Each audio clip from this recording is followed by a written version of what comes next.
So we got into some miscellaneous stuff, waiting on our doors to come in.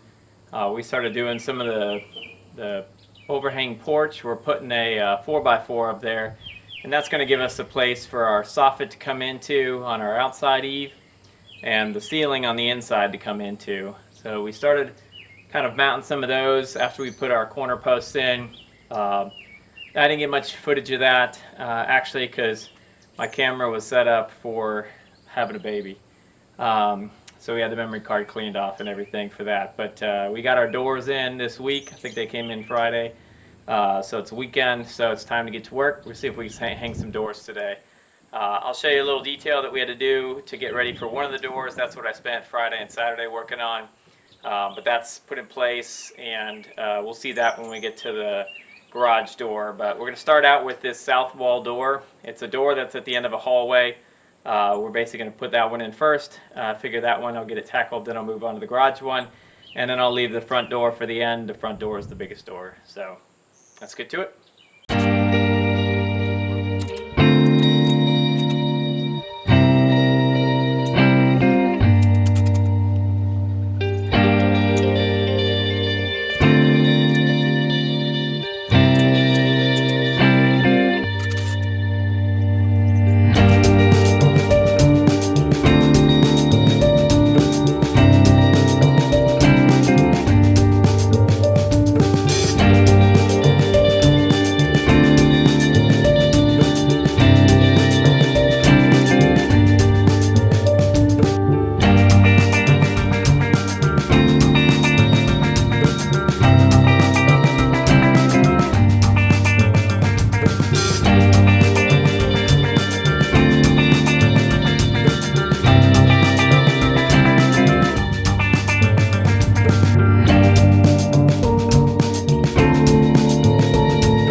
So I went ahead and checked the door for fit, just to make sure it's going to go in the hole and that I can get it plumbed in the opening.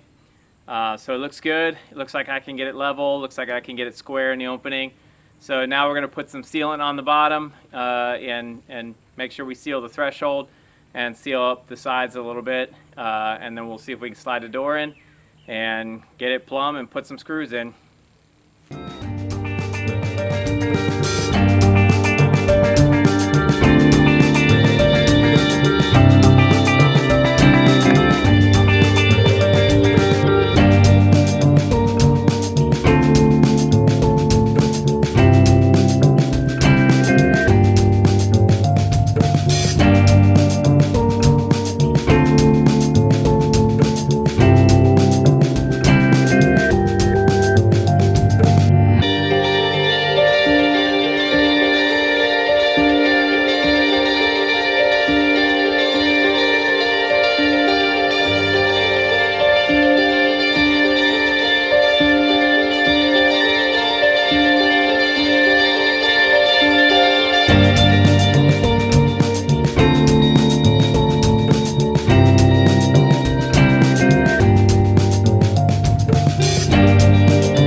So this is the other project we got into.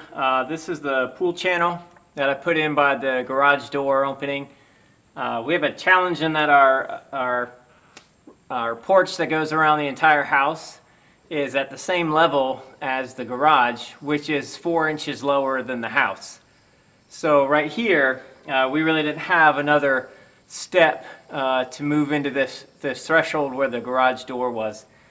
So I ordered a PVC jambs for the door. It'll have aluminum bottom, but it was still a lot of water that was coming off of the roof and coming off of this slab and running into here. And there's not really any good way to pitch the concrete here where it wouldn't line up with our garage floor. So what I came up with was this pool channel, and I cut grooves with a concrete saw and put this pool channel in, and then I used marine grade epoxy and epoxied it in there. So it's pretty hard. It's got it set up yesterday, and we got a pretty good rainstorm, and it worked out really well. A lot of this water that came here went into the channel and went out the ends of the sidewalk. So this took up most of yesterday, getting all this chipped out, getting it all cleaned up and ground down, and get this fitted, and then getting it epoxied in. And so now we're ready, now that we have this done, we're ready to put in our door going into the garage.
So for installing the slider, one of the things that they recommend is that you level the sill.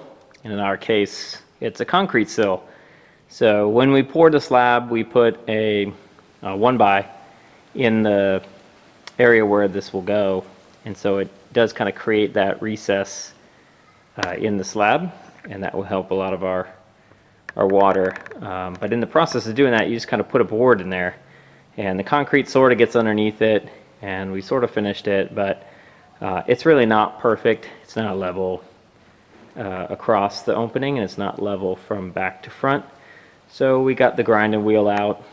It's a diamond cup grinder basically, and we went across and we leveled it from side to side, and then we put a bullet level or a little level in, and got it pretty close back to front. So getting ready to set our frame in here. Got a little bit more to do. You can see we're running the zip up the sides where we kind of close out our house wrap.